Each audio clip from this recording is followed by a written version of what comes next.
not to attend, and saying it was anti-Semitic and that it was divisive and it was against peace and against freedom of speech. And my question was, if that's against freedom of speech, condemning it and asking people not to come and support, what is that? So I'm glad that you're here, because truth is truth. And I'd like everybody to remember that today is International Women's Day. And I'd like to take a few minutes of silence for the between 800 and 3,000 murdered and missing Indigenous women in Canada, and also for our Palestinian sisters who are going through equally as much hardship as we are as Indigenous women in this country. So I'd like everybody to stand for a minute or two to remember our fallen sisters.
Thank you.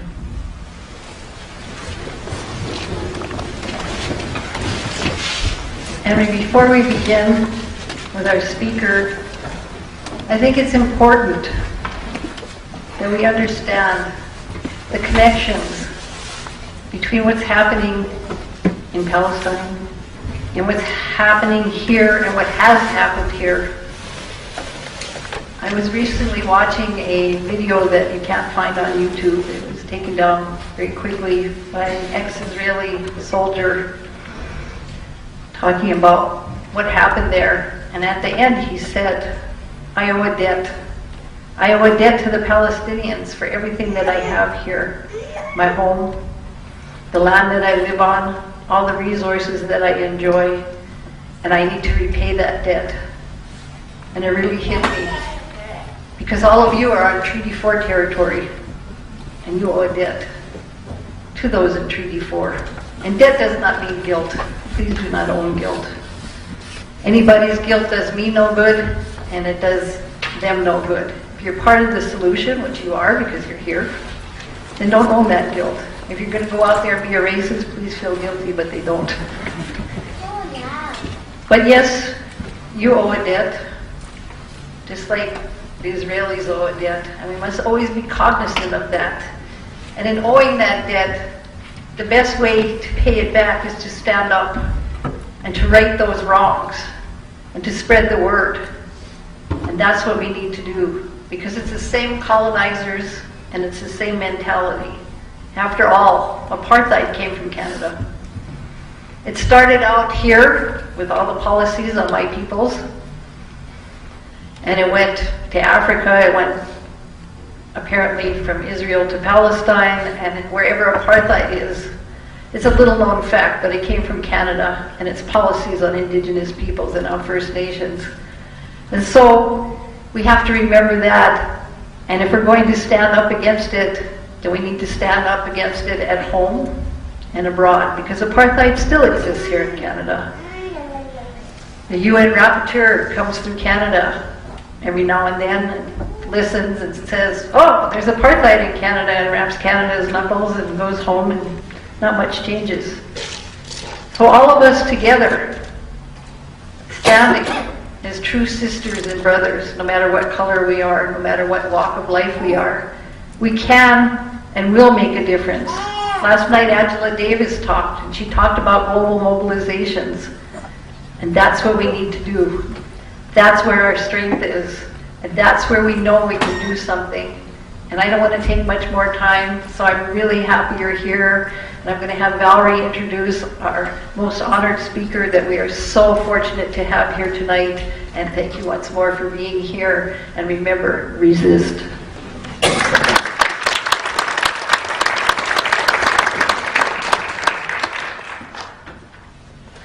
Before I introduce Ali Abunimah, I just want to say a few words about Israeli Apartheid Week.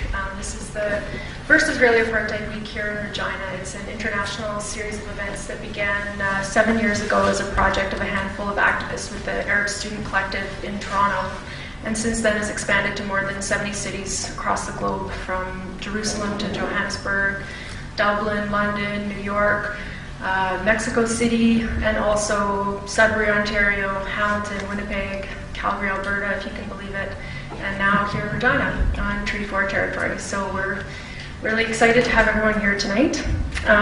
Israeli Apartheid Week has played a really central role in reclaiming the terms and the language with which we discuss Israel-Palestine. Given that this conflict has for so long, like the terms of the discourse have for so long been dictated entirely by Israel and its supporters. And I think for the first time now, we're seeing that this conflict is actually, it's not a conflict, it's an occupation, it's colonization, it's apartheid, and it's resistance to all of those forces. And the solution to this conflict is not about a Palestinian state in a series of discontiguous and isolated ghettos that are surrounded by concrete walls and razor wire. It's about the right of return of more than 5 million Palestinian refugees who've been in refugee camps for more than 6 decades now and are scattered around the world, including here in this room tonight. And it's about an end to the occupation and colonization of all Arab lands, not just the West Bank and the Gaza Strip. And it's about full and equal rights to all Palestinian citizens of Israel who live under systematic racism and oppression as a result of their nationality and race and ethnicity. And these are the core demands of the Boycott, Divestment and Sanctions campaign, which began in 2005 and has been an inspiration to Israeli Apartheid Week, and also played a central role in the international solidarity movement for the past 5 years, and has made 6 years now, and has made, I think, really tremendous strides in that time. And I think that now for the first time we're really seeing Israel and its supporters on the defensive as they're continuing to lose ground in this public relations war and resorting to, I think, increasingly desperate and repressive tactics, such as canceling room bookings for events such as this one at the last minute on public institutions and universities, banning posters, public smear campaigns, banning even the term Israeli apartheid itself. And I think that, of course, most recently, Michael Ignatio's comments, but I think really we should be heartened by these developments and take it as a sign that this movement is really gaining momentum and it's not going anywhere, and it's increasingly a force to be reckoned with across North America and internationally. And I think if I were a Victor Lieberman, Israel's foreign minister, and heard that Israeli Apartheid Week had now extended to the lesser-known town of Regina, Saskatchewan, I would be quaking in my boots and take that as a sign that Zionism and Israeli apartheid's days are numbered. And Stephen Harper, too. And Stephen Harper, absolutely. So I hope that this is the first of many Israeli apartheid weeks to come in Israel, in Regina, but not too many, because I think that if there's one thing that's been made resoundingly clear from the events in the Arab world over the last few months, it's that what was previously unthinkable is very much possible, and I don't think there's any reason to believe that if we do our part here as international solidarity activists alongside and in support of the liberation movement in Palestine, there's no reason to believe that we can't see the situation on the ground in Palestine be transformed fundamentally in much the same way as we've seen in the streets of Cairo and Tunis and elsewhere over the past few weeks and months. And I'm delighted to have Ali Abunimah here tonight as our keynote speaker. He's joining us from Chicago, where he's a writer and frequent commentator on Middle East and Arab affairs, as well as a full-time researcher in social policy at the University of Chicago. His writings have appeared in the New York Times, the Los Angeles Times, the Chicago Tribune, the Financial Times, Lebanon's Daily Star, Haaretz, and elsewhere. He's the author of One Country, a bold proposal to end the Israel-Palestinian impasse, which we have for sale here tonight. I encourage you to check out. And he's also one of the co-founders of the Electronic Intifada, which began in 2001 and has been one of the leading sources of independent reporting, analysis, and commentary on Israel and Palestine, and I think a much needed resource amid a sea of disinformation. Ali Abunimah has been a leading voice for Palestinian justice and human rights for many years, and it's my honor to welcome him here tonight.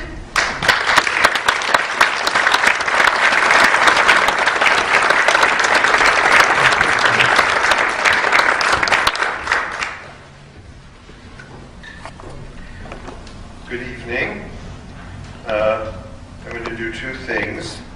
One is put my phone in airplane mode so it doesn't ring. Right? You know, with the iPhone you have so many apps you can never find anything. Okay. The other thing is to put the stopwatch on so I don't talk for too long. And there we go. So, good evening. I'm so delighted to be in Regina. This is my first time here. I had an absolutely beautiful view of the Regina Mountains as the plane approached. The snow-capped peaks, very nice. I'm very grateful to Valerie for her introduction, and to her and to all who have worked to put this event together. I know it's a lot of work when people have busy lives, and they undertake that work because they're committed to it, and that's very important to recognize. And also to thank them for all the other events they've organized during Israeli Apartheid Week, the first one in Regina. And I hope that you will come back for the other events. I heard that Huwaida Araf is coming later in the week. She's a fantastic speaker who was on the last Freedom Flotilla to Gaza, which was attacked by the Israelis. Rami Kenazi, a brilliant poet and passionate activist, is going to be here as well. So please come and support them. And bring your friends and family. So you missed the first event, but you're not going to miss the next one too.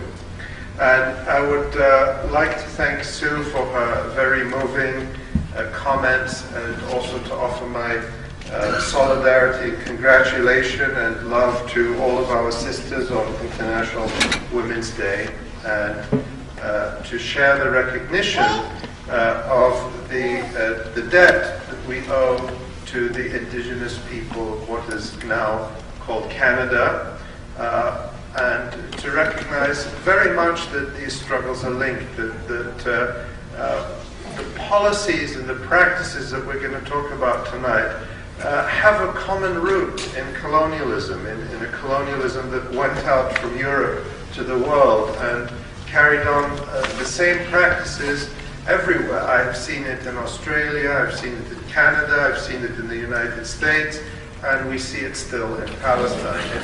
If Palestine is distinguished by anything, it's really only that it is an anachronism, that the kind of raw colonialism that was much more common in the 19th century in Canada or the United States or other parts of the world is practiced today openly in the 21st century. Now it's a little bit more subtle in Canada. You don't have the same kind of this brutal settler colonialism that exists in Palestine. But you did have it. Certainly did happen. I also, if I may, I want to really give some comments on the statement of Michael Ignatieff, the leader of the opposition. I think the statement that he posted yesterday on his website about Israeli Apartheid Week is really so outrageous that it cannot pass without comment. I don't know if I'm breaking any Canadian laws by attacking your politicians. Well, I just remember, didn't Michael Moore once fall afoul of the law by speaking about Canadian politicians during an election? And that stayed in my mind. So, he says the following: Israeli Apartheid Week is an attack on the mutual respect that holds our society together. It is a dangerous cocktail of ignorance and intolerance, both of which stand in the way of peace. The Liberal Party of Canada condemns Israeli Apartheid Week in no uncertain terms. Then there's some boilerplate about Middle East peace. You always have to say how committed you are to Middle East peace. And then he says Israeli Apartheid Week does the opposite by portraying the Jewish state as criminal, by demonizing Israel and its supporters, and by targeting Jewish and Israeli students for abuse on our university campuses. The organizers and supporters of Israeli Apartheid Week tarnish our freedom of speech. The voices of anti-Semitism and intolerance have no place in Canada, in the Middle East, or anywhere in the world. All Canadians and all university students have the right to feel safe and secure in our communities, regardless of who they are or what they believe. On behalf of the Liberal Party of Canada and our parliamentary caucus, I urge all Canadians to join with us in once again condemning Israeli Apartheid Week here in Canada and around the world. He should have said, on behalf of the Liberal Party of Canada and our parliamentary caucus, I urge all Canadians to join with us in once again condemning Israeli apartheid here in Canada and around the world. It's a laudable statement. But seriously, the claim that the supporters of Israel, that the organizers of Israeli Apartheid Week are anti-Semitic, are anti-freedom, or are targeting Jewish and Israeli students for abuse on campuses is, in my view, probably libelous. And I hope that those who have been targeted by this scurrilous and scandalous accusation by Michael Ignatieff will pursue the question of whether or not these accusations are libelous. Of course,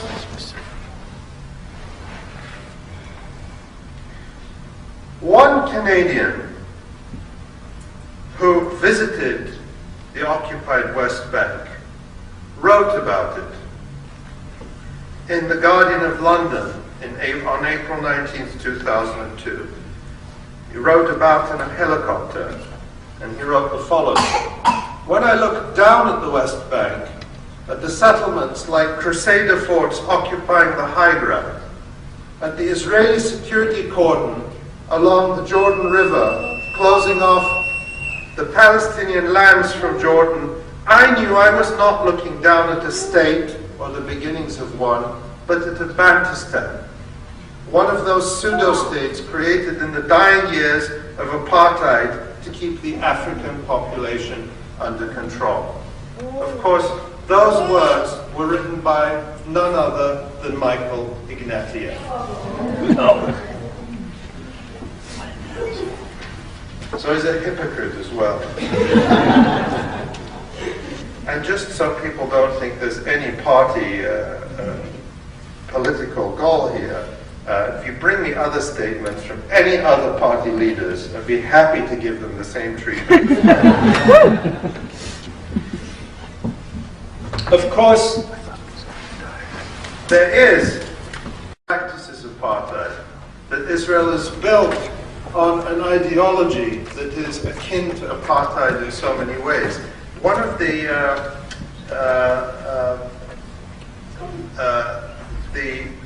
notable facts about Israel's history is its close relationship with apartheid South Africa throughout the years in which the rest of the world was boycotting and isolating apartheid South Africa. A brilliant book came out on this just last year, The Unspoken Alliance, by I can't say the name of the author because I forget it. I mean, it's one of those names that doesn't stick. But it's a brilliant book, The Unspoken Alliance, which is a very detailed history of the close relationship, ideological affiliation, military cooperation, that most of the weapons that were used to crush the township uprisings in apartheid South Africa were made in Kibbutz Beit Alpha in what is now called Northern Israel. And of course, the kibbutzes were marketed to the world as these wonderful socialist communes, while Kibbutz Beit Alpha was exporting riot control gear and other weaponry to apartheid South Africa to crush the anti-apartheid struggle.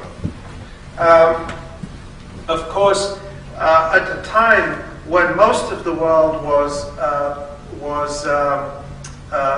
had called for an arms embargo on South Africa, the Israelis outfitted almost completely the South African Air Force and Navy. The Israelis provided the South Africans with warplanes, which were used in over-occupied Namibia, what was then occupied by South Africa, and the Navy. When I was in South Africa last year, one of the former government ministers in the ANC government and one of the veterans of the anti-apartheid struggle, Ronnie Casriels, mentioned a story where he said that after 1994 he became deputy defense minister. And he said one of the things they learned was how shoddy the equipment was the Israelis had sold South Africa, and how poorly the Israeli supplied warplanes had performed against the Soviet MiGs in Angola. But this is, the point here is this is quite uncontroversial. That history is well documented. Of course, Israel's role in nuclear proliferation.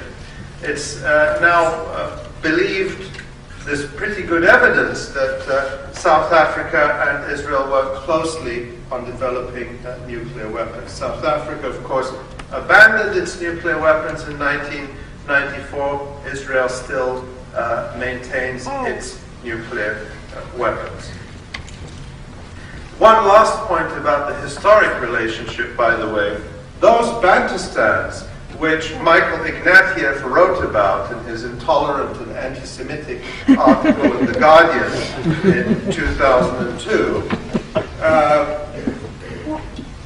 were the only country in the world that Bantustan, for those who aren't familiar with the term, was a word used to describe pseudo-states, nominally independent homelands for black South Africans that were created by the apartheid government in the 1970s and 80s as a kind of ruse.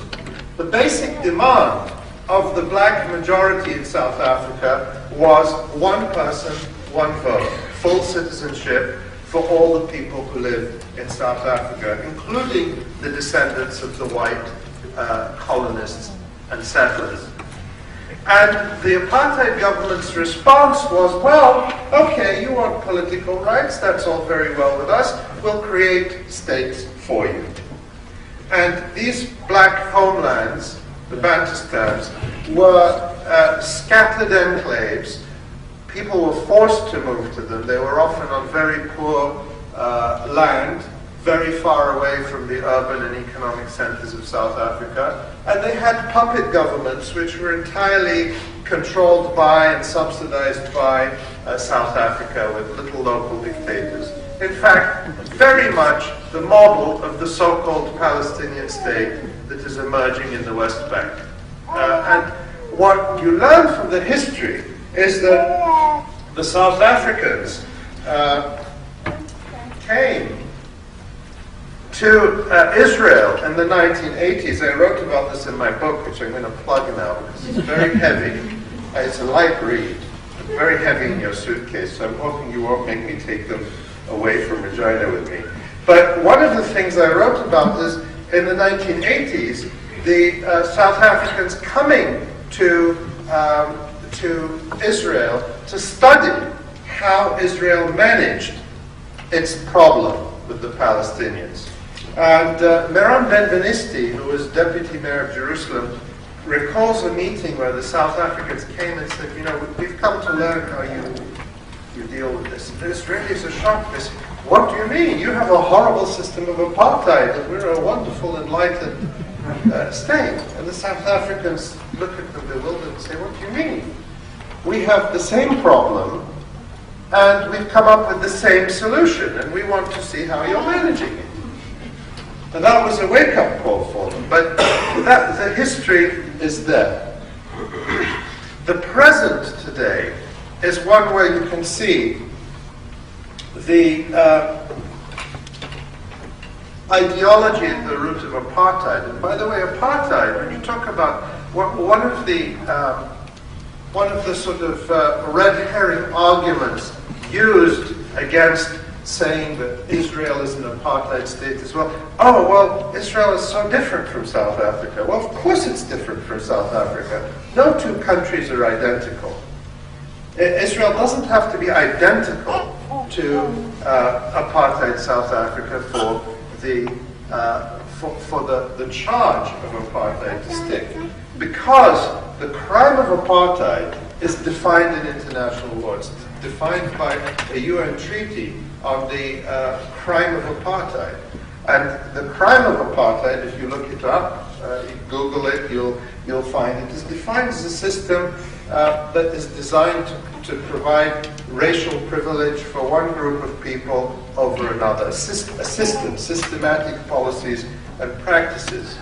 And this is what you see infused in every aspect of Israeli law, policy, and practice, and even to an increasing degree popular culture, is a denigration of Palestinians, a denial of their existence. At least in Canada, there is now official acknowledgement that indigenous people were here and were wronged. You have some redress on specific issues. There is recognition of the damage that was done by the wholesale kidnapping of native children and forcing them into residential schools whose goal was to erase and eliminate their culture and their identity and to turn them into sort of mirror images of at the time the colonists imagined a white Christian Canadian should look like. Well, in Palestine after 1948, there was a systematic effort by Israel to erase any trace of Palestinian existence before the State of Israel. Systematic erasure of Palestinian place names. Hundreds of mosques were demolished or destroyed. Some of them still exist and have been turned into nightclubs, for example. There are many cases. Meron Ben-Venisti, who I mentioned earlier, the former deputy mayor of Jerusalem, wrote a brilliant book about this called Sacred Landscape in 2000, in which he talks about the systematic effort to erase any trace of Palestinian existence. Of course, the basic constitution of Israel, and I use constitution with a small c, because Israel has no single written document that is a constitution. It has a series of basic laws and other laws that amount to a constitution, but it doesn't have a Bill of Rights. There's no such thing in Israel as a Charter of Rights. There's no definition of a citizen that says that all citizens have such and such rights, because citizens in Israel don't have those rights. You have different classes of citizenship. Israel is the only state in the world today that is not the state of its citizens. And what do I mean by that? Israel claims to be the state of the Jewish people, wherever they are. So if you go to a website called Nefesh B'Nefesh. This is an Israeli government agency that in the United States raises money tax-exempt. It has tax-exempt status, and I would not be surprised at all if it has the same status in Canada, which is scandalous, because a charitable purpose can, I think, never include dispossessing people of their land and their rights. But this organization, Nefesh B'Nefesh, tries to recruit Canadians to go and live in the occupied territories and in Israel, in the north, to settle. Now, the condition is they have to be Jewish as defined by the State of Israel, because, of course, the State of Israel doesn't recognize all people who call themselves Jewish as Jews. Another problem. So, a Canadian has more rights in Palestine than a Palestinian. Because meanwhile, while the Israeli government is recruiting and paying Canadians to move to Palestine, Palestinians born there have no right to return, no right to enter the country. In Gaza, you have 1.5 million people who are effectively imprisoned for one crime, is that they're not Jews. 80% are refugees from lands that are now in Israel. The vast majority of those lands are empty. No one is living on them. But they're not allowed to return. I mean, you have a land without a people for a people without a land. It's a good description of the Palestinians in Gaza. Their land is empty, and they are cooped up in this giant prison for one reason, that they're not Jews. If you change one thing about Palestinians in Gaza or in the refugee camps of Lebanon or Jordan or anywhere else, one thing about them, their religion, then they would be not only allowed to return, but they would be subsidized, given homes, given jobs, given training, and so on. We're not talking about Palestinians being people. You say, well, every country has a right to control immigration. We're not talking about immigrants. We're talking about the indigenous people of the country who are subjected to these racist apartheid policies. We're talking about the indigenous people of the country. That is the difference. Israel came, they cleansed the land of its indigenous people, and they said, now we're a Jewish state. Well, you're not Jewish? Sorry, not our problem.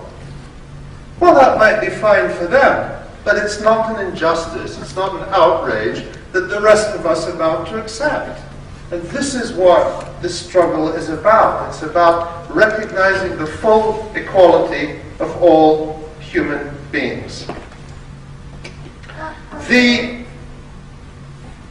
moment we're in, I think, is crucial, because Palestinians have asked the world to help them to do it, to help them to end these injustices. In 2005, almost 200 Palestinian civil society organizations, representing the broad spectrum of Palestinian society inside Palestine and in the diaspora, issued what's now known as the Palestinian Civil Society Call for Boycott, Divestment, and Sanctions. This was issued in 2005, coming up to 6 years ago. And it calls very simply for a comprehensive global grassroots campaign of boycott, divestment, and sanctions on Israel until Israel meets 3 conditions. Number 1, ending the occupation of all Arab land that began in 1967, ending the occupation and colonization. Number 2, ending all forms of discrimination and inequality, legal and de facto and de jure, against Palestinian citizens of Israel, the 20% of Israeli citizens who are the survivors and descendants of those who managed to remain behind in 1948, and 3, respecting, promoting, and implementing the right of return for Palestinian refugees in accordance with international law. There is nothing racist about these goals. These are goals rooted in the Universal Declaration of Human Rights. They say that all people are created equal, all people have a right to live in their own land without being thrown off it because they're the wrong color or the wrong height or the wrong religion or the wrong anything else. Nothing racist about that, nothing anti-Semitic about it, Mr. Ignatieff, and nothing intolerant or anti-freedom. These are supposedly the values which Canada stands for.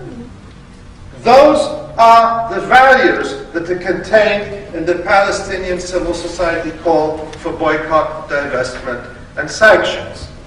This campaign is modeled on the one that in the 1970s and 80s, those of us who are old enough to remember, participated in proudly when it came to apartheid in South Africa. And it's been endorsed by all of our brothers and sisters in South Africa who are veterans of that struggle, by Archbishop Desmond Tutu, who has been unflinching in his support despite the slander and the libel against him by supporters of apartheid in Israel. It's supported by COSATU, the Confederation of South African Trade Unions, and so many other individuals and organizations who are veterans of the anti-apartheid struggle. I was disappointed when last year Margaret Atwood, who I think after timber and oil shale and natural gas is Canada's largest export. When Margaret Atwood accepted a $1 million prize, the Dan Prize from Tel Aviv University, despite a plea from Palestinian civil society for her not to do so, that doing so would really be a slap in the face to the Palestinians who are struggling for their rights. And nevertheless, she decided to go ahead with that, and I think really didn't defend herself very well. But of course I mention this because Margaret Atwood very proudly supported the boycott, divestment and sanctions movement in solidarity with South Africa. So we must ask our public figures and celebrities and authors and cultural giants to be consistent. That you cannot say we're against apartheid in South Africa, but we're perfectly fine with it as long as it's Palestinians who are suffering. We must ask that they're consistent. The tactic of boycott, divestment, and sanctions is perfectly legitimate. It is, in my view, I think of it as a technology. It's not an end in itself. We boycott, we divest, we impose sanctions in order to bring about an outcome. That outcome is to see human rights implemented, to see people's rights restored, to see all the people who live in the country have a possibility of a decent, dignified life of equality. That's the goal. BDS is simply a tactic, a technology. It doesn't target Israelis as individuals, as some of the counterclaims try to sort of scare people. It targets a system, and there are clear principles that you can find if you go to the BDS movement website, for example. It doesn't target Jews. One of the real slanders is to say that this is a boycott of Jews. This is totally wrong, and anyone who calls for a boycott of people because they're Jews is absolutely not a part of this movement and is totally on the wrong track. And in fact, many Jews in Canada and the United States, and indeed in Palestine and Israel, are part of this movement. You have groups like Boycott from Within, which is an Israeli group that advocates for international boycott in support of Palestinian rights. So anyone can join this movement. All you have to do is believe that in the stated goals, which are completely consistent with the Universal Declaration of Human Rights. Let's compare some of the tactics of the BDS movement and Israel, which objects to BDS. Academic boycott. A lot of people are very uncomfortable with academic boycott. What does this mean? Does it mean boycotting individual Israeli students or professors? Absolutely not. We shouldn't do that. We should not shun people because they're from Israel. What it means is boycotting connections and programs between our universities and Israeli universities. Because Israeli universities are complicit in so many of the human rights abuses. The deep connection between Israeli universities and the military, for example. The fact that universities like Tel Aviv University are built on the ruins of Palestinian villages that were ethnic cleansed, and there is not even any acknowledgement of that. You go to Tel Aviv University, you don't see any marker that says this used to be the village of Sheikh Mohannis, whose residents are now in refugee camps in Lebanon or Gaza or Jordan or wherever they may be. The universities are complicit in this, and that's quite well documented. When we talk about academic freedom, shouldn't that be for everyone? Shouldn't it be for Palestinian university professors and students in Gaza who, living in a prison, are unable to travel for research, whose universities cannot form connections with the University of Regina or Toronto or York or wherever it is, who can't benefit from being able to be part of the world of research because they're living under siege. Shouldn't we ask Israel to end its boycott of Palestinian schools and universities? While supporters of BDS call for a boycott of Israeli universities, 2 days ago, Israeli F-16s bombed the Islamic University in Gaza, flattening a number of its buildings. This was not widely reported in the news. We did not hear any calls for a no-fly zone over Gaza or the West Bank. Nobody's calling for Israeli universities to be bombed with F-16s. During Israel's attack on Gaza in winter 2008-2009, of the 640 schools, primary and secondary schools in the Gaza Strip, of 640 schools, 18 were completely destroyed by Israeli bombing, 8 of them kindergartens, and more than 240 were damaged. So half the schools in Gaza were damaged or destroyed by Israeli bombing. How about that for academic boycott? And almost none of these schools have been rebuilt because Israel still forbids cement and steel and iron and other building supplies from coming into the Gaza Strip. So before we talk about, so anybody who says to you, but we support academic freedom, say, what about academic freedom for Palestinians? Now, piece of news that came up yesterday in Haaretz. Bill to punish anti-Israel boycotters passes first Knesset hurdle. So, and you can see this movement has become such a threat to Israel that they're trying to outlaw it. The Knesset, of course, being the Israeli parliament, on Monday approved in its first reading a boycott law which would levy harsh punitive fines on Israelis who call for academic or economic boycotts against Israeli institutions.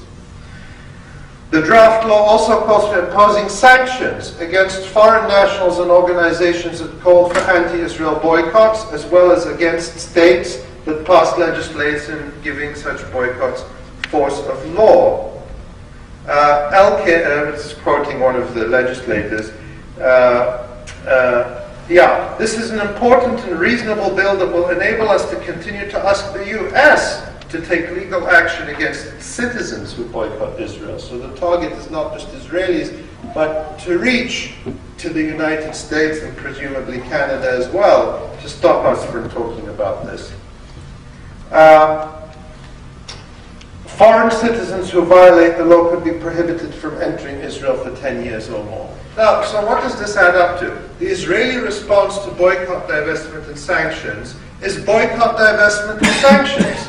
I can't think of a clearer endorsement of the tactic than that. The difference is, when we support boycott, divestment, and sanctions, it is in order to end a system of racial discrimination and apartheid, whereas they want to use it to preserve a system of racial discrimination and apartheid. The ends matter, even if the tactics sound the same.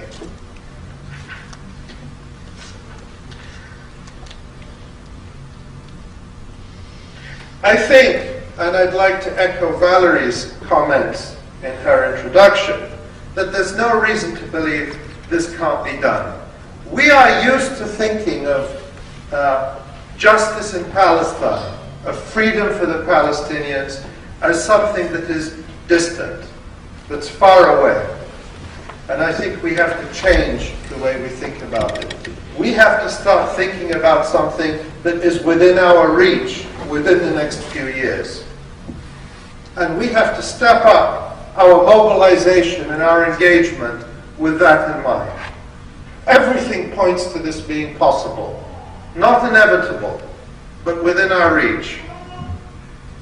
For many years now, I've seen a trend that, again, I write about, where Israel is at an ideological dead end.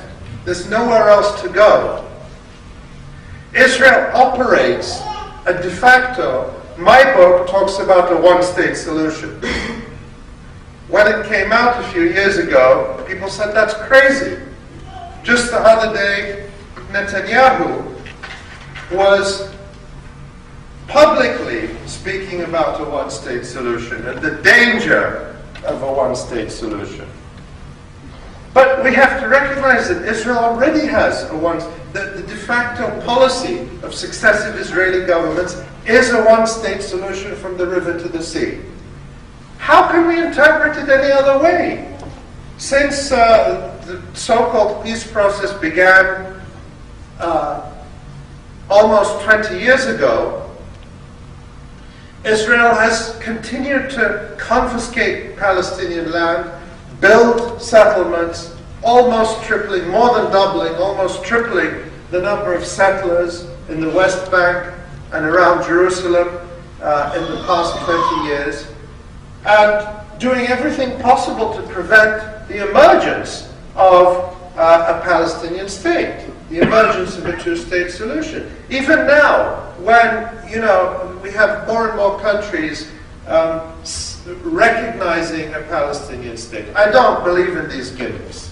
I think that this is a gimmick that is a substitute. Some countries may do it sincerely, but I think when the UK or the United States raise the status of the Palestinian diplomatic mission in their capitals, it's a cynical gesture. It's like recognizing the Bantustans. But my point is that even these empty gestures of recognizing a non-existent Palestinian state, Israel objects to. So where is this two-state solution? It's not there. Israel has a de facto one-state solution. But it's an apartheid state. And it's not an apartheid state that is content with the status quo. It is an apartheid state that continues to push the Palestinians out of Jerusalem, out of the Nakba, the Negev, trying to take over the Galilee. It's a one-state solution that doesn't rest, that continues to impose laws that would be considered horrifying in any other democracy. Loyalty oaths. You have something called the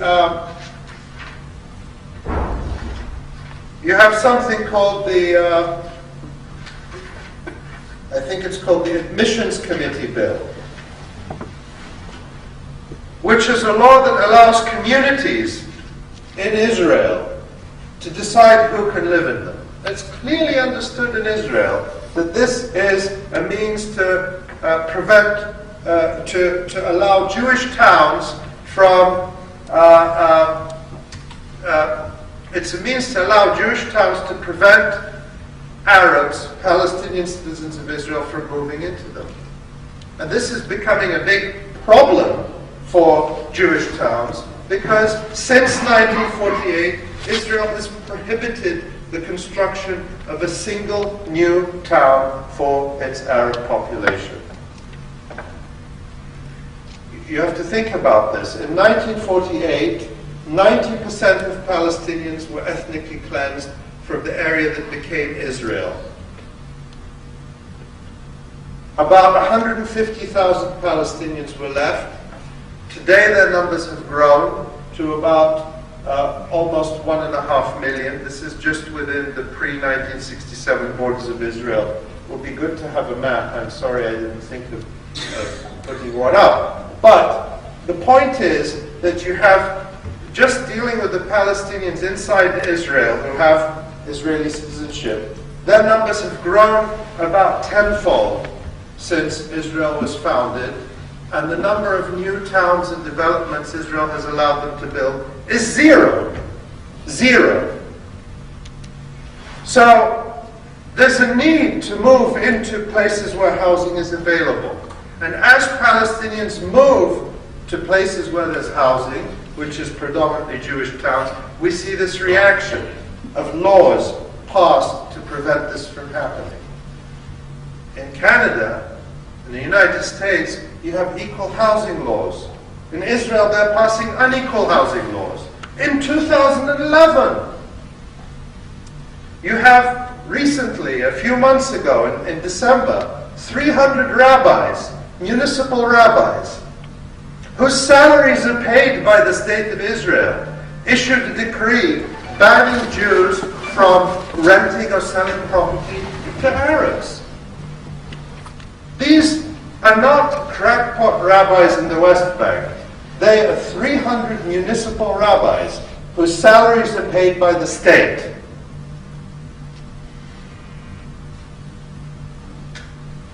Yesterday, another news item. Rabbi Israel Rosen called for a boycott. So boycott is okay sometimes. I hereby call for a boycott of I'll just read the introduction. Rabbi Israel Rosen, head of the Somet Institute, dedicated to merging halachic Judaism with modern life, has launched a scathing attack on a Knesset member of the Independence faction over her marriage to a non-Jewish man. He made his statement following reports that Wilf, her name is Einat Wilf, would be appointed chairwoman of the Knesset's Education Committee. I hereby call for a boycott of all of her public activities in these fields as a clear negative character, being married to a German who is not Jewish, and I believe hasn't acquired citizenship either. The rabbi wrote in an article published in a Shabbat leaflet. The 300 municipal rabbis had also called for a boycott of any Jew who does business or rents or sells to an Arab. This is in 2011.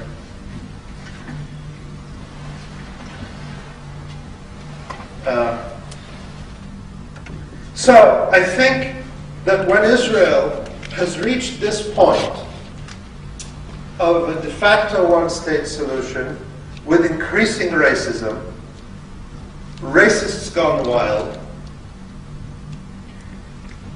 there is nowhere to go. As Valerie mentioned, the only tools that are at Israel's disposal to try to maintain this setup is increasing repression. And that manifests in a number of ways. Massacres, as we saw in Gaza in 2008, which was not about rockets. If someone wants to ask me about that in the Q&A in a few minutes, we can talk about that. The real reason was to try to eliminate any remains of resistance in Gaza. Through repression of Palestinian citizens, through the regular tear gassing and beating and shooting of Palestinians and solidarity activists, including Israelis, who protest against Israel's land confiscations in the West Bank, and through the attempt to silence debate, discussion, and action in North America and other countries. I think that Israel is very vulnerable now because of this. The BBC World Service published a poll a few days ago. I had to dig to find, I was immediately, I think it was South Africa, Brazil, and Germany. It's not Canada. I blame Margaret Atwood, Stephen Harper, and Michael Ignatieff.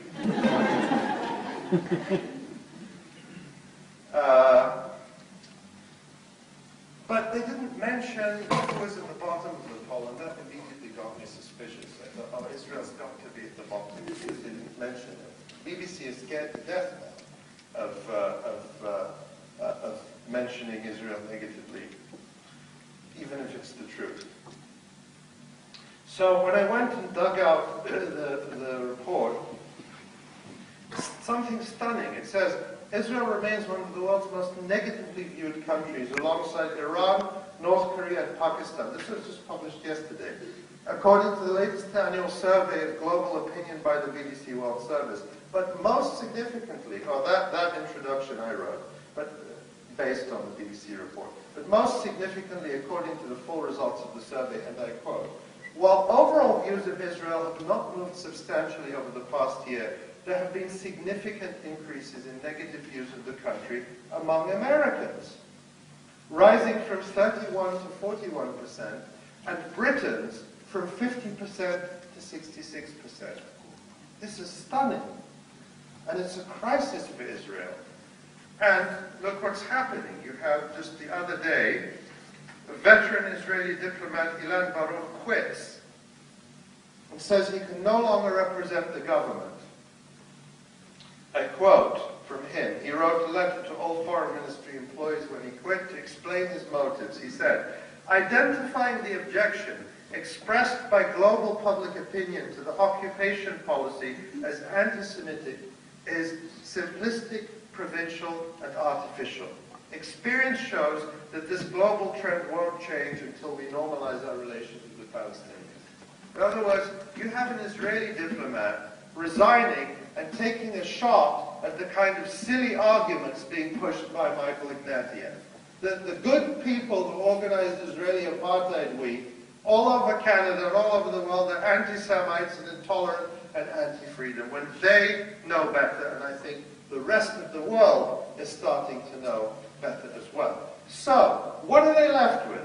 They're left with that kind of slander and libel, and they're left with increasingly shrill, racial, and Islamophobic arguments. And that has been the mainstay of pro-Israel activism over the past decade, particularly since September 11th, 2001. We Israelis are the vanguard of Western civilization and democracy amid, a region of savages and barbarians. Well, who asked you to go there in the first place? But you're there, fine, okay. Now, that has involved, particularly in the United States, and I think this has also happened in Canada, a shift in the base of support for Israel away from a traditional liberal, somewhat progressive base in the 1960s and 70s towards the increasingly extreme, xenophobic, and radical Christianist right wing. And the United States, you've seen an alliance between the main pro-Israel organizations and the extreme, often anti-Semitic, radical Christian right. And it's often anti-immigrant, racist, etc., etc. And that shift, I think, is one that was a fundamental strategic mistake by pro-Israel groups, because the majority are not there. Now, you may see the United States from Canada as being a bunch of crazies. But the reality is that, you know, the extreme right of the United States is big, it's strong, but it's probably about 30% that will consistently vote for these. You know, they can win because they can, you know, mobilize people more than others. But it's not a constituency that you can grow out of. And the Israelis have recognized the contradiction between making that your base and trying to market Israel as a progressive, liberal, Western, you know, lovely democracy. And that's why we see these rather desperate Hasbara propaganda tactics now of trying to sell Israel as, you know, gay-friendly, environment-friendly. All those are fine causes. You know, but I mean, supposing tomorrow Israeli scientists invented a cure for cancer, we'd all be very grateful. We'd all say, that's absolutely fantastic. That's going to benefit all of humanity. But what we wouldn't say is, and so now it's okay for you to be an apartheid state. I mean, imagine, like, wasn't the first heart transplant done by a South African surgeon? This was great. How many lives has his pioneering work saved? But no one said, well, you invented heart transplants, therefore apartheid is okay. So these policies simply will not work. These strategies won't convince people anymore when they see the reality on the ground. So I want to end, coming up to an hour, is that, so the point I wanted to make there is that Zionism and the Israeli state are at an ideological dead end. They can no longer cover up the reality, the racist, apartheid, colonial reality. They have nowhere to go. They offer no vision. Their tactic, delaying tactic of going along with the fake peace process while building and building and building has come to an end. No one buys that anymore. The world is waking up to it, even in North America, as the BBC opinion poll shows. This makes them very vulnerable. Two, a good thing, call for equality, universal human rights, an end to these awful practices. The broader regional context, and I want to end with some comments about this, really give us hope. I spent most of January and half of February between Qatar and Amman. I was actually supposed to go to Gaza, but my ticket to Cairo was, I think, on the 26th or 27th of January. And if you told me, would you cancel your trip to Gaza, you know, so the Egyptians can have a revolution and get rid of Hosni Mubarak, I'd say, of course, yes. So I wasn't at all bothered by this, but I didn't get to go to Gaza. But this also undermines the racist and culturalist notion that, you know, Arabs are incapable of democracy or don't want it. And it has exposed the reality that these dictatorships were supported by the United States and other Western countries, and that the Obama administration was doing all it could to save Mubarak, or to save the Mubarak regime. At a certain point, they were ready to get rid of Mubarak in order to preserve the regime, and to install the torturer Omar Suleiman as Mubarak's successor. And the Egyptian people foiled that plan. They foiled the American counter-revolution. But what Tunisia and Egypt show us is that the revolution has continued. Tunisia, just yesterday, announced that it was abolishing its state security police, the first Arab country to do so, to get rid of the whole system of political policing and control of the population that has been a standard feature. And most of these mukhabarat, as we call them, these security agencies, have worked closely with the Western security agencies and governments. Egypt is following the same path. Citizens took over the Amn al-Dawla, the headquarters of the state security police in Cairo.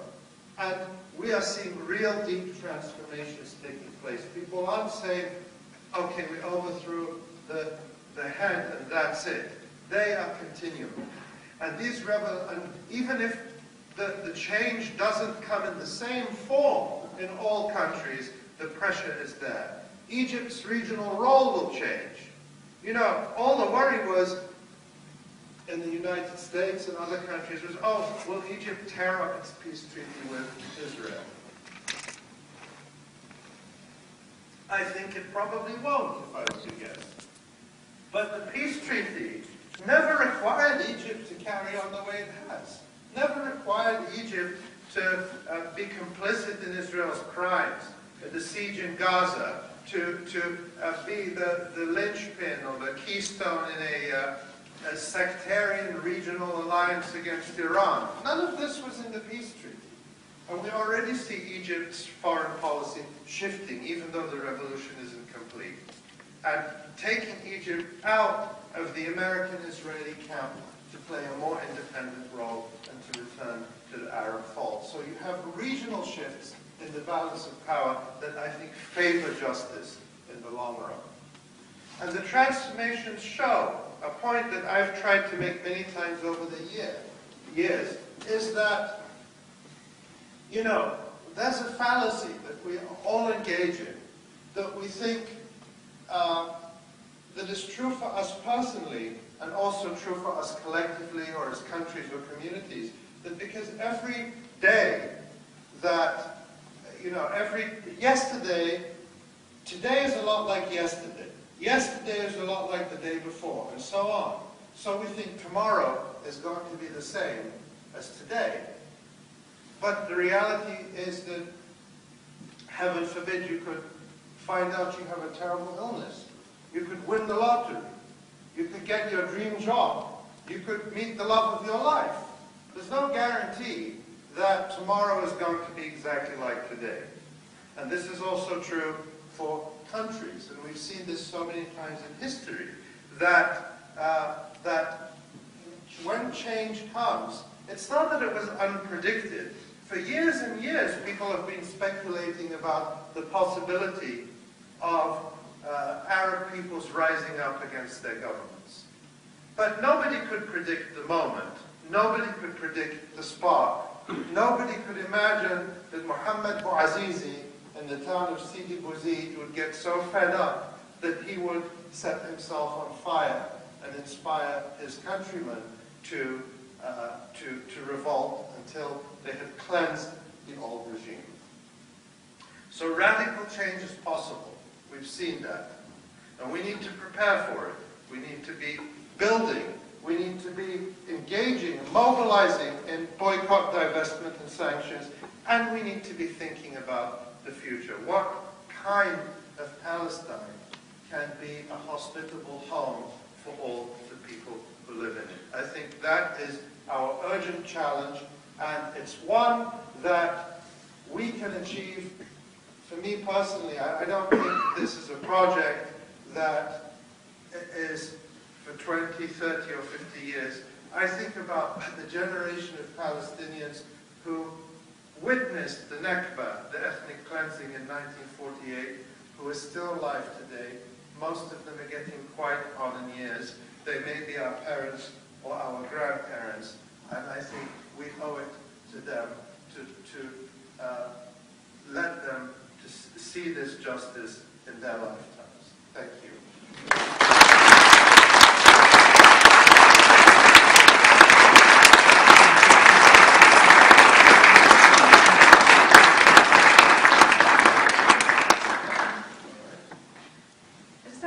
quick announcements before we get on to the question and answer. First and foremost, I'd like to thank the Regina Public Interest Research Group for helping to make these events possible, in addition to the personal credit cards of some of our members.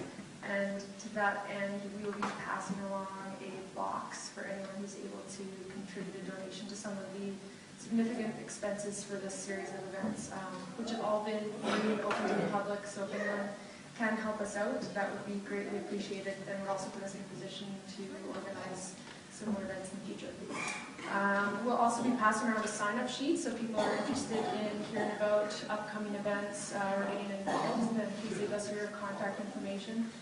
And last but not least, just a reminder to come out to the other events we have planned this Thursday.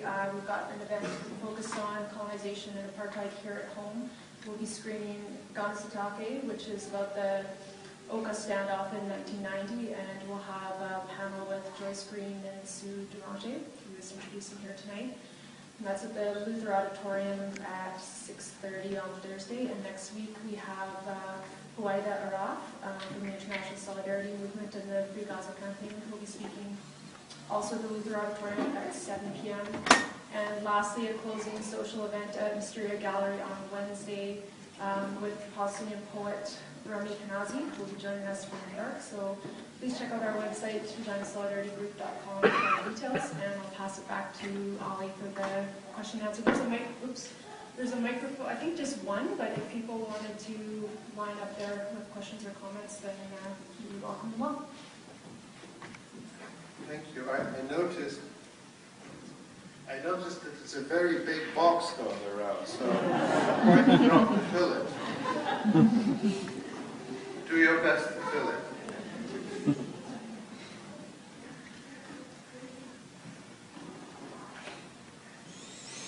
I can kind of see you. I have the bright lights in my face, so whoever wants to step forward can do so. Thank you.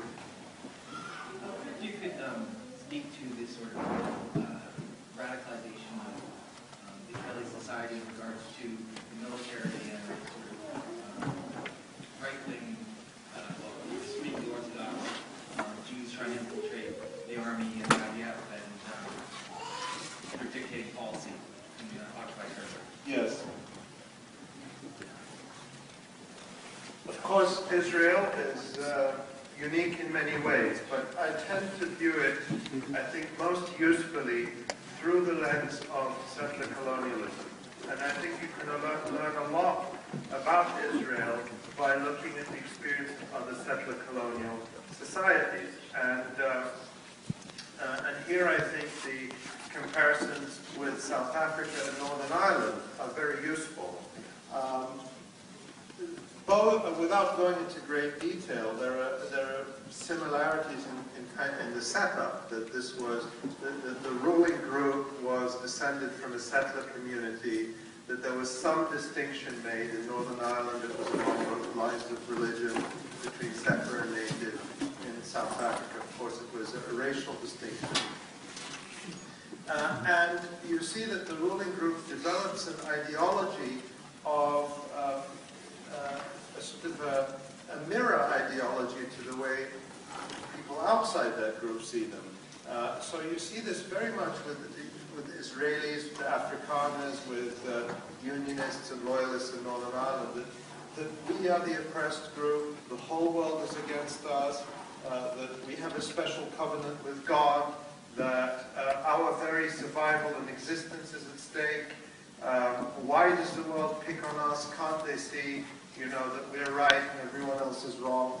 And so there are some common features that you see. So I think that on the one hand, the specific features of Israel is you see this growth of messianic religious Zionism, particularly since 1967, which I think was a kind of ideological and religious device to justify colonizing the West Bank after 1967. That's when you see the real rise of that. Well, what's the justification for holding on to the West Bank and East Jerusalem? Well, we've redeemed this holy land. But that actually wasn't very much present in Israeli ideology before 1967. accepted.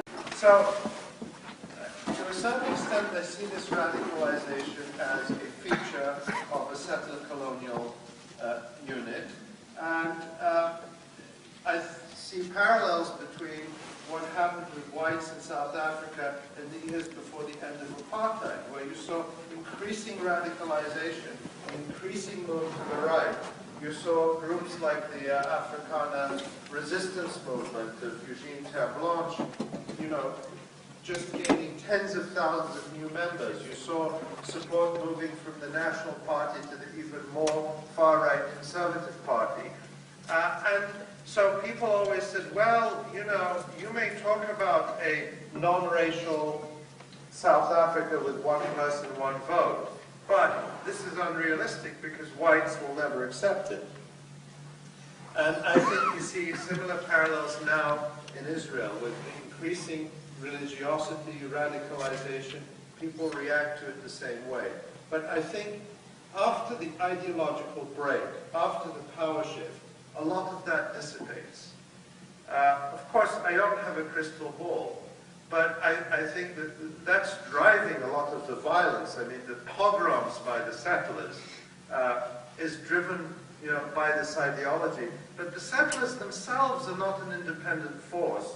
They are dependent on the Israeli state, and the Israeli state is dependent on external support. So once you break the whole system, I think all of that dissipates. I'm giving you this long answer to say is I'm not convinced that the religious radicalism is by itself enough of a factor to sustain the situation on the ground. And therefore it's not insurmountable, which I think is an important point to make. Does that make any sense? Okay.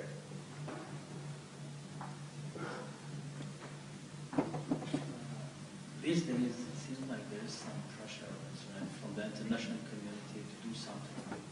And for that reason, we heard that Benjamin Netanyahu tried to offer some kind of settlement.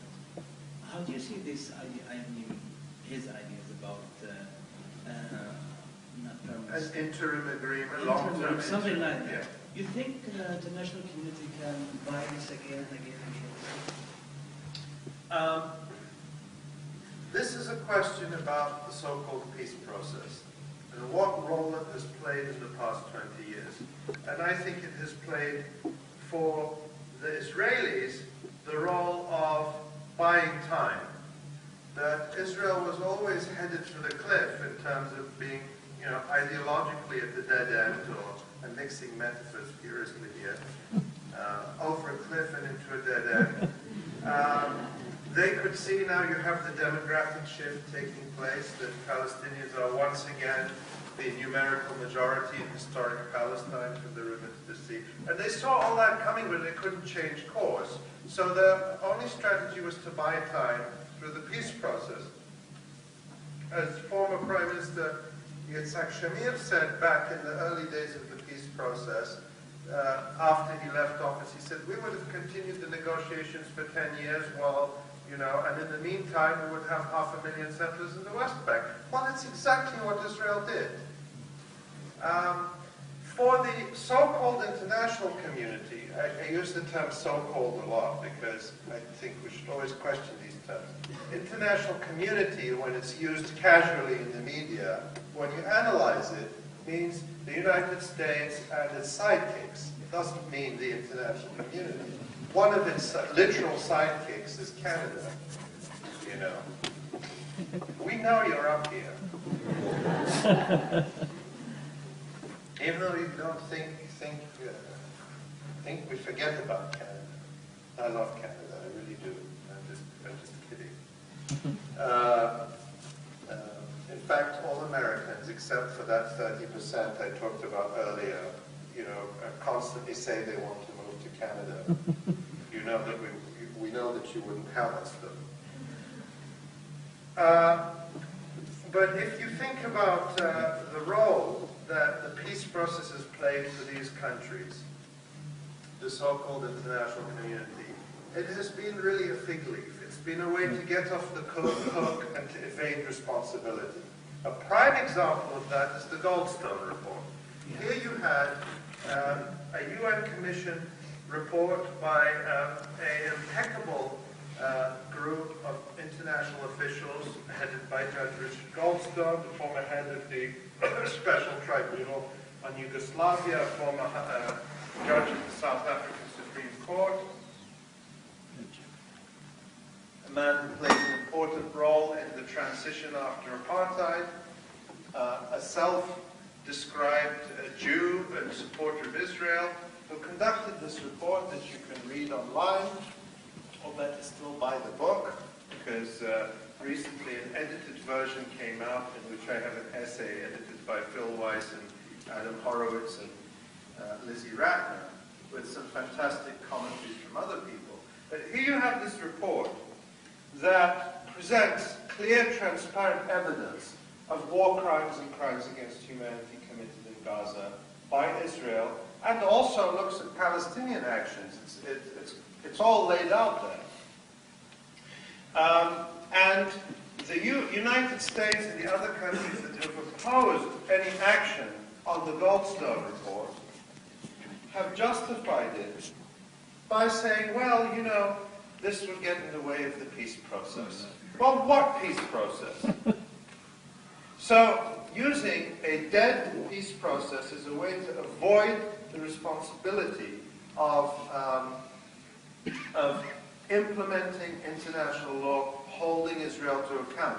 Look at the United States a few weeks ago, vetoed yet another UN Security Council resolution condemning Israeli settlement. And this was a very mild resolution. I was against introducing it, not that I have any weight on the matter, because I feel like it dilutes the previous resolutions if it had passed. It's so weak. But yet the US vetoed it. And the excuse is, well, this would get in the way of the peace process. So it's become this excuse, and also for politicians personally, who want to avoid difficult questions. If you go to them and say, why aren't you doing anything about what's going on? Why aren't you holding Israel accountable? They can say, oh, well, it's very sad, but we really support the peace process because we all love peace and we all want there to be peace. So, under the guise of this peace process, horrors have happened, real horrors, massacres, ethnic cleansing, deportation, everything. The normalization of extrajudicial executions. Israel, back when Israel started openly carrying out extrajudicial executions, using helicopters and drones and death squads dressed up as Arabs and all that, the world used to pretend, the international community used to pretend to be horrified. Now they do it themselves in Afghanistan, in Pakistan, in Yemen, where it's become normal. So this is the Israelification also of our own societies. You see this a great deal in Canada with the securitization policies as well. So all of this happened under the guise of the peace process. The problem now is this game has run its course. So this is what surprised Netanyahu, in that, he was very confident and jaunty. We go to Washington and we say, yes, we love peace. And why don't the Palestinians come and negotiate with us? We beg them to come and negotiate. You don't like what we do? Come and negotiate. Nobody buys this anymore. Just the other day there was a report in the Haaretz about Angela Merkel, the German Chancellor, one of the most pro-Israel politicians in Europe, unquestioningly pro-Israel politicians, who basically hung up on the phone on Netanyahu and basically told him in not quite as many words that he's a liar, because he told her, oh, we're going to have this new peace plan. So all this is an effort to play the same old game, and it's come to an end. So nobody is going to buy Netanyahu's talk of a long-term, interim, something, Palestinian state with provisional, I don't know what. This is nonsense. You will hear politicians saying, oh yes, well we should, don't buy it from them and don't let them get away with it. We now have to focus not on what the men in suits do, but what the men in uniforms are doing on the ground. That has to be the standard by which we judge what is going on. And we also must bring an end to this double standard where, you know, I hope we would all support the Libyan people trying to rid themselves of Colonel Gaddafi and his regime. But, you know, amazing how fast they start saying the ICC, the International Criminal Court, like that, they opened an investigation into Libya. And the Gold Star report? No. Very good. You know, the evidence. So if truth is anti-Semitic, what should we do? Well, I think that The new anti-Semitism is what the BDS is about, isn't it? yes, I mean, What is our new narrative? What is the Palestinian narrative, or our narrative for human justice? I think it's to explain very clearly what the goals are, to, you know, look at the No, Palestinian... we have Goldstone. How do I ask a question? Is Yeah. the microphone right there? Just walk towards it? Just walk towards it. Okay. Perhaps I should walk around. You should go first. Here's the It difference. means furious to promote more economical warfare.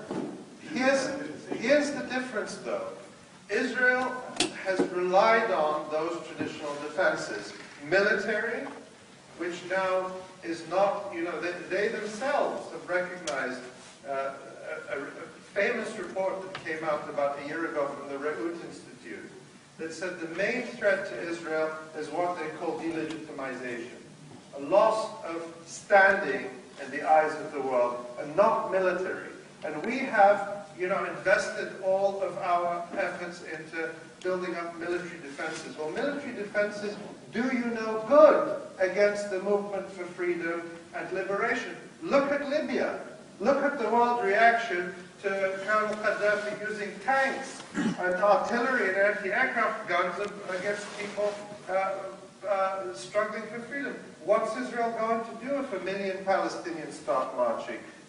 Well, we've seen in the past it will kill them. But how many can it kill before the noose really starts to tighten? And we see the noose tightening.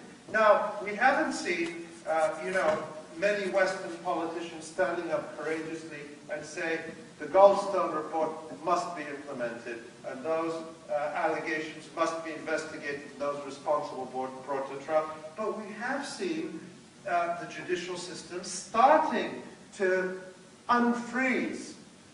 So last year, for example, for the first time ever, a magistrate's court in the UK issued an arrest warrant for Tzipi Livni. It was shut down.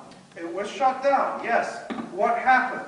Well, the magistrate withdrew it because it turned out she wasn't in the country. But the Israeli lobbyist pressure is all over the whole world. No, let's be very clear. Let's not disempower ourselves by saying the Israel lobby is all powerful. It's powerful, but it's not all powerful. Okay? So a magistrate issued an arrest warrant. Tzipi Livni wasn't arrested. But now Tzipi Livni has to think every time she gets on an airplane. She recently canceled a trip to South Africa because of the risk of arrest. You have several other examples in the past year of top Israeli officials, including a deputy prime minister and several generals, who have canceled trips to Europe, Spain, the Netherlands, other countries, the UK, because of fear of arrest. Because those governments could not guarantee that independent judiciaries would not implement the law and arrest him. What has the response from the UK government and other governments been?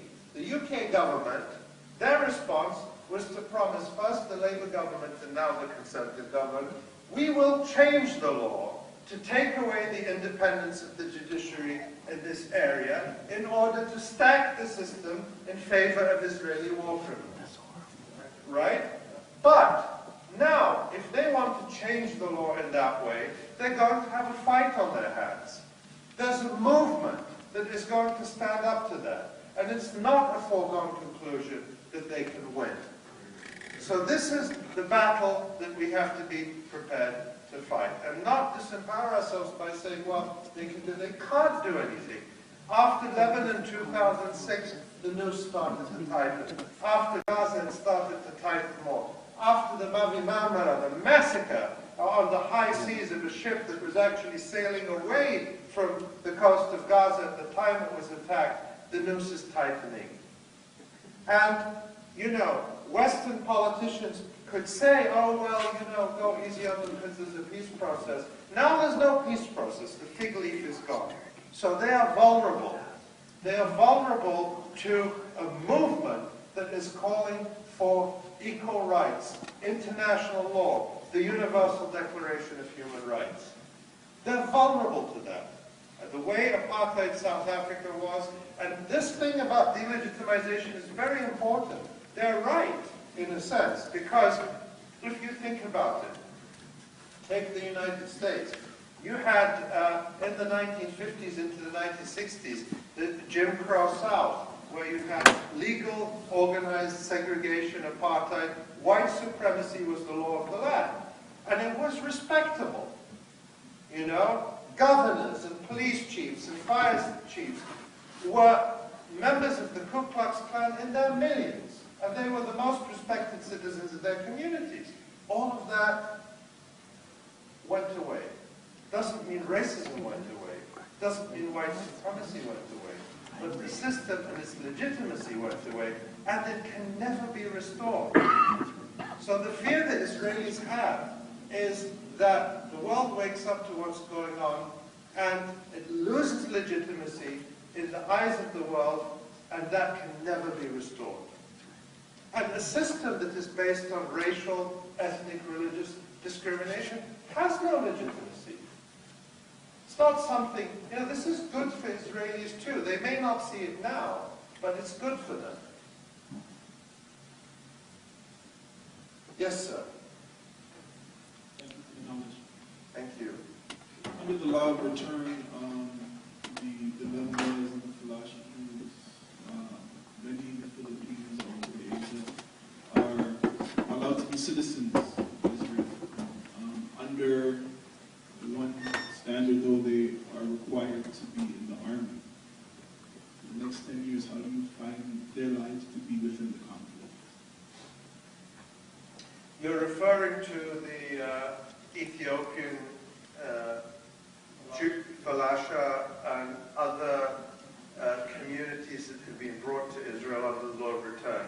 This has been quite controversial in Israel because the imperative of the Israeli state is to fight the demographic war with the Palestinians. They need numbers.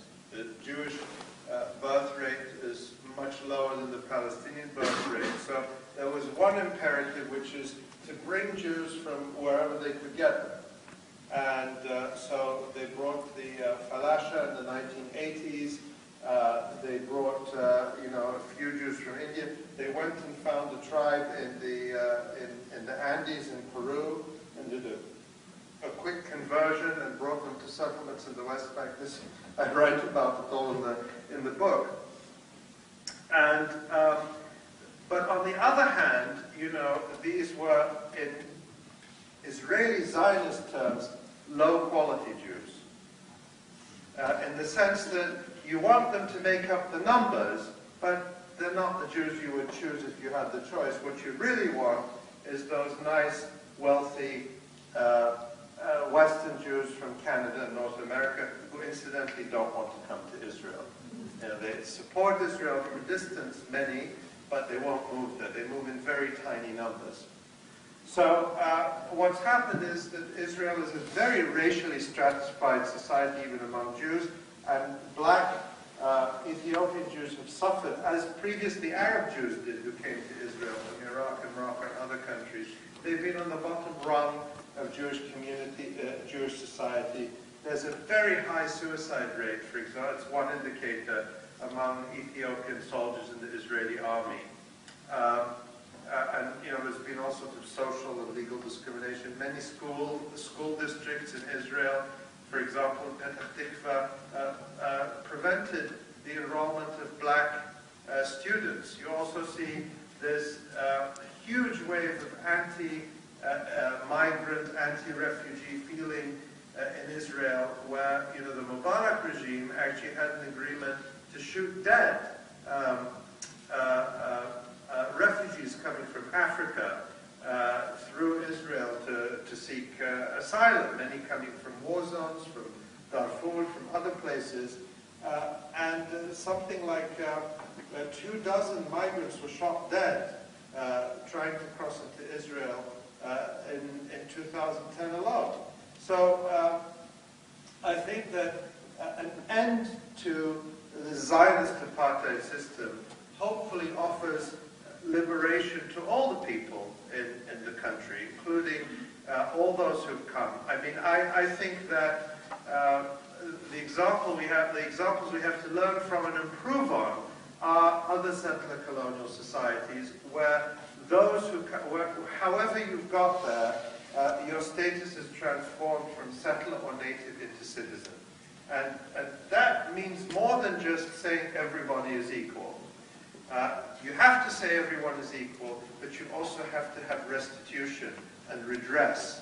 You can't just say, as we did in the United States after the civil rights era, everyone is equal, but oh, by the way, we're not going to do anything to redress the economic and social devastation of, 200, 300 years of slavery. There's still been no reparations in the United States, not even, organized investment to redress that imbalance. So those are some of the lessons we have to learn, and I think that Ethiopians and others who have come under the false promises of Zionism should be beneficiaries of that as well.